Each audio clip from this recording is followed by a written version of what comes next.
there is a parallel world next to the world where we live. Do you know that throughout ancient history, people have traveled back and forth between these two worlds? This world is full of wonders. It can explain several mysterious disappearances. For example, the Bermuda Triangle. The presence of this fourth dimension also explains various miracles, like walking on water. It is a fascinating world, full of life and grand in its beauty. Let us understand more about this world today. Is it true that there is a fourth dimension? A parallel plane or universe next to the three-dimensional one in which we live? Yes, there is a bold hypothesis suggesting that there is a phantom universe similar to ours. There is only a very feeble interaction between these two universes. Therefore, we cannot see this other world. However, revolutionary scientific thinking has a deeper approach. It states that infinite parallel universes coexist in harmony. If we did not take this transcendental scientific concept into account, we would not have any logical explanation for many unclassifiable facts, mysterious disappearances, etc. In these eventful days of our lives, there are too many disappearances of men, women, children, ships, planes, etc. However, the intelligence services, with their advanced radar and radio equipment, do not explain these mysteries, even though they should. The concept of parallel universes is obviously more accurate and scientific than the famous subjective planes of reactionary pseudo-occultism. A deep analysis will lead us to the logical conclusion that such universes exist not only in the upper dimensions of space, but also in the submerged infra-dimensions. It is important to say quite clearly that within every parallel universe, there is a series of universes. We may call them atoms, molecules, particles, cells, organisms, etc. No physicist ignores the fact that the universe in which we live exists due to certain constants: speed of light, Planck's constant, Avogadro's number, elemental charge, electron volt, rest energy of a body weighing 1 kg, etc. When the constants of a universe are quite different, it is completely strange and unimaginable to us. But if variations in other universes are insignificant, interference with our world is possible. A long time ago, the famous Italian scientist Bruno Pontecorvo proposed the construction of a telescope to detect neutrinos. His idea is surprising and marvelous. Such a revolutionary optical instrument would enable us to perceive the neighboring parallel universe. But how is it possible to have so many parallel universes? It is very difficult to relate to all this because we never come to see anything like this in our normal life. Is this really true? Space is multidimensional because it is infinite. Denying the multidimensionality of space means denying the infinite.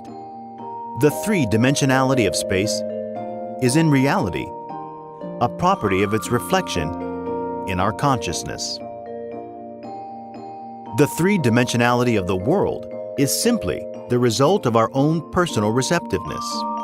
Space depends on the spatial sense. We should know that there is a spatial sense inferior to man's spatial sense. We should also know that there is a spatial sense superior to the one normally used by man. Everyone sees the world according to the category of their spatial senses. Obviously, this means that around us there may be beings who live in different worlds, depending on the category of their spatial senses. But let's see some specific examples. A snail can only see one dimension of the world. The superior animals, such as the dog, the horse, the elephant, etc., can see 2 dimensions of the world. The intellectual animal can see 3 dimensions in the world. True men, that is, angel men, supermen, or genie, can see 4, 5, 6, and even 7 dimensions, because they have extraordinarily developed the spatial sense. A snail orients itself by the compass of pleasure-pain. It always tries to reach the end of a leaf and delightfully rest upon it. It instinctively moves away from a dead leaf. All the movements of the snail take place on a single line, going from the unpleasant to the pleasant. This line is its whole world. To the snail, the world is a single line. The superior animals, such as the dog, the cat, or the horse, see the world as a surface, as a plane. Whatever is not on that plane belongs to time. A dog or a cat perceives any convex surface or angle as moving bodies. The angle of a house, which a horse passes every day, is perceived as a moving body, repeated through time. In fact, the horse lacks concepts to correct its perceptions. A man driving a fast car can perceive trees, houses, mountains, etc. in movement, coming and going. But since he is a three-dimensional intellectual animal, he corrects his own perceptions by means of concepts. At present, there are four-dimensional, five-dimensional, six-dimensional, and seven-dimensional beings in the world. They see three-dimensional beings in the same way as we see the two-dimensional and one-dimensional beings. Gnostic studies have scientific systems to develop the spatial sense. Whoever develops the spatial sense acquires the fourth unit of reasoning. We are living in a multidimensional world. Unfortunately, people can only perceive three dimensions. We must develop other faculties that enable us to know the fourth vertical. Fortunately, in the occult anatomy of the human being, we find in a latent state the senses that can enable us to enter not only the fourth vertical, but also the fifth, sixth, and seventh dimensions. This is possible when we develop them methodically, in a scientific way. I can see what you are saying is logical. If this is really true, then why is it that people have difficulty accepting it? Why has modern science not accepted the fourth dimension? Self-love is something terrible. The fanatics of materialism do not accept the existence of the upper dimensions of space due to self-love. They love themselves and obviously the upper dimensions of space, of the cosmos, and of the whole supersensory life must work according to their personal fancies. They cannot see beyond their narrow criteria and theories, beyond their beloved egos and mental prejudices. When we develop the spatial sense of the consciousness, we can see all things in themselves. The image of a man is not the man himself. The fully developed spatial sense enables us to see the vital body of a man. The lingam sharira of theosophists, the aura of Oriental sages. Such a body is the fundamental basis for all biological, physical, chemical, or any other phenomena. Without this life basis, the inner working of cells would not be possible. The vital body is the thing in itself, a man's real body. What is the thing in itself of a plant? Its vital body. What is the thing in itself of an animal? Its vital body. What is the essential substance of a cube? It is the tetra-dimensional cube itself. That is, the hypersolid in the fourth dimension. We need a new way of thinking. We need a fourth unit of reasoning. Whoever wants to acquire the fourth unit of reasoning must free himself from three-dimensional psychology in everything. In everything, there is a scientific fourth aspect, which is completely unknown to the degenerated followers of Marx and Engels. The fanatics of communism really despise whatever is divine. The matter god of materialists cannot stand up to a deep analysis. Up to now, the fanatics of Marxist dialectics have been unable to demonstrate the existence of matter. During the last century and part of the 20th century, the fanatics of materialism have wasted their time in discussions about the dull subject of matter and energy. Energy and matter are still the unknown, X and Y. So what? The funny thing is that the reactionary followers of the well-known dialectical materialism have always tried to define one of those two concepts based on the other. Certainly, trying to define the unknown based on the unknown is quite ridiculous. The poor children are taught that matter is whatever experiences the changes called movements. Movements are the changes experienced by matter. That is the identity of the unknown. X equals Y, Y equals X. A vicious circle, ignorance, and absurdity. Has anyone ever had a shapeless piece of matter in their hands? Has anyone ever known matter independent of shape? Has anyone ever known energy free from the concept of movement? Has anyone ever known matter and energy in themselves? Nobody has seen matter. Nobody has seen energy. The human being can only perceive phenomena, things, shapes, images, etc. But he has never seen the substance of things. Materialists are totally ignorant of what a given substance really is, and they dogmatically call it matter. But in fact, they have only seen wood, copper, gold, stone, etc. Certainly, the so-called matter is an abstract concept, just like beauty, goodness, and courage. No fanatic of materialistic dialectics has ever seen the substance of a thing in itself, the thing in itself. We do not deny the fact that they use what they dogmatically call matter. A donkey uses a pasture to feed itself without knowing it, but that is not science. That is not wisdom. That is nothing.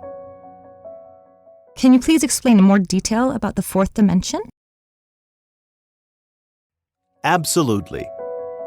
If we attentively observe anything in this Mayavic world where we live, a table, for example, we shall discover in mystic amazement three perfectly defined aspects: length, width, and height. But it is evident that in the table of our example, there is also a totally defined specific feature. I am referring to the concept of time. How long ago did a humble carpenter make the fine table? A few minutes ago? Perhaps some hours ago? Months ago? Years ago? Length, width, and height are without any possible doubt the three Euclidean aspects of this three-dimensional world in which we live. But of course, we cannot exclude the fourth factor from our postulates. Time, in itself, as the fourth dimension, intrinsically contains two fundamental properties: the temporal one and the spatial one. Undoubtedly, the time that we use to measure life is in reality just the unstable surface of the spatial aspect of time. Before the wise Einstein had surprised the world with his famous theory of relativity, any cultured man conceived time as a straight line. Today, intellectuals accept the fact that the above factor is curved. Yet in this 20th century, there are people who think with a medieval mind. So what can we achieve if we start to understand the fourth dimension of the universe? What can we accomplish if we learn to use the fourth unit of time? Many things. In these modern times, people talk a lot about possible travels from one solar system to another, and even about fantastic rockets propelled by atomic energy and guided by the solar radiation pressure. At present, there are beautiful spatial theories. Many countries are fighting hard to conquer space. Unfortunately, in order to get to any star similar to the sun which shines above us, within a human period of time, we must obviously break the light barrier first. Behind this barrier, we have the three-dimensional world. Breaking or transcending it means in fact entering the fourth dimension, which is time in itself. Without any doubt, we can say that the conquest of time is impossible. as long as we remain confined in this three-dimensional mold of life, which is conditioned by the speed of light. In the fourth dimension, we can really travel through time, submerge in the remote past, or go to the distant future. Remember that time is circular. We have broken the sound barrier with supersonic airplanes and space capsules, but as of yet, we have been unable to break the light barrier. The famous rocket system can take us with many difficulties to the moon and eventually to Mars. But it is quite absurd to think that it could conquer space. We need to draw the fourth vertical, and this can only be done by studying the atom in depth. When the fourth coordinate is drawn, we shall be able to create a new tetra-dimensional geometry. We can easily understand that on this real basis, we can create a revolutionary physics with 4 dimensions.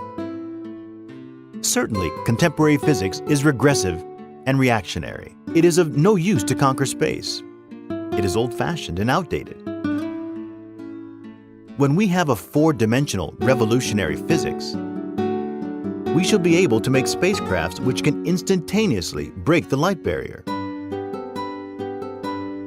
Such spaceships would travel through time at speeds millions of times superior to light. These kinds of ships, propelled by solar energy, would not need to be loaded with any kind of fuel, and they would travel freely through infinite space. The three-dimensional world is not everything.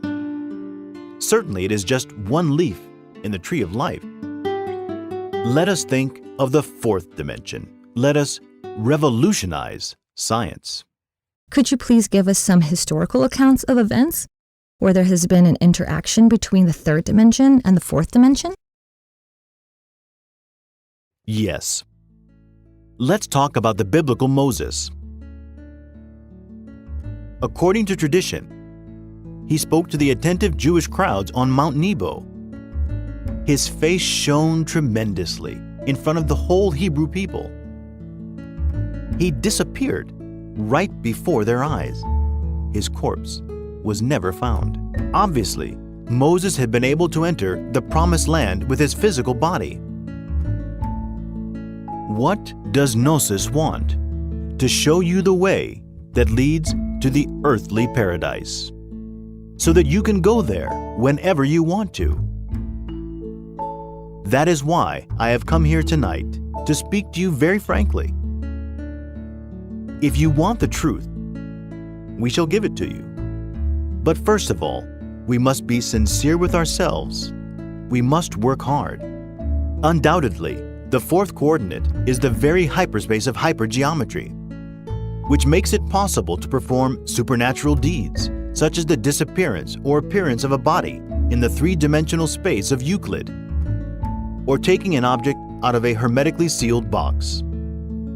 Unquestionably, the different phenomena of authentic levitation have always been possible due to the existence of an extraordinary agent, the fourth vertical.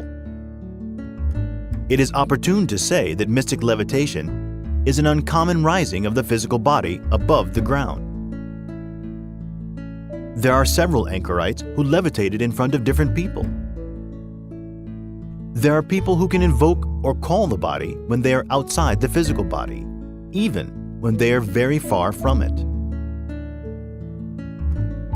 These days, the Bermuda Triangle is a well-known subject.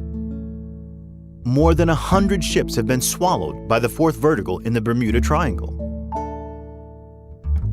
And what can we say about the countless passengers who no longer exist on Earth, and yet continue living in the fourth coordinate? We have investigated the Bermuda Triangle. There is an open hole there, leading to the fourth dimension.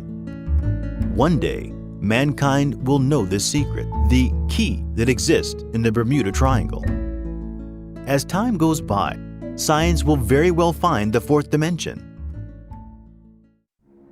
Whoever learns to travel with his physical body in the jinn state will be able to contact the ineffable gods of the dawn of the Mahawantra. Whoever learns to travel with his physical body will be able to talk face to face with the Elohim and the Prajapatis and the Rishis of the ancient Vedas. Whoever learns to travel with his physical body will be able to contact our Lord, Quetzalcoatl. The Word, as John says in his Gospel. The time has come for you to try to escape from this three-dimensional world of Euclid, where only bitterness reigns. My friends, the time has come for you to know Melchizedek, the genie of the earth, the extraordinary being who rules our world. If you learn to handle the jinn science, the day will come when you will be able to enter the earth. Then you will experience by yourselves, in a direct way, that the earth is hollow. There you will also be able to meet many survivors of Lemuria and Atlantis, venerable old sages who developed the divine mysteries in their temples. When you can visit the inside of our world with your physical bodies, you will be able to meet face to face Melchizedek, the King of the world, to whom Jesus of Nazareth bore witness. When you learn to handle the jinn states, you will be able to visit the sacred land of the ancients. Milton's Paradise Lost, the Garden of the Hesperides, where the rivers of pure life water flow with milk and honey. The extraordinary region where the princes of fire, air, water, and earth live. With your bodies in the fourth dimension, you can travel to wherever you want.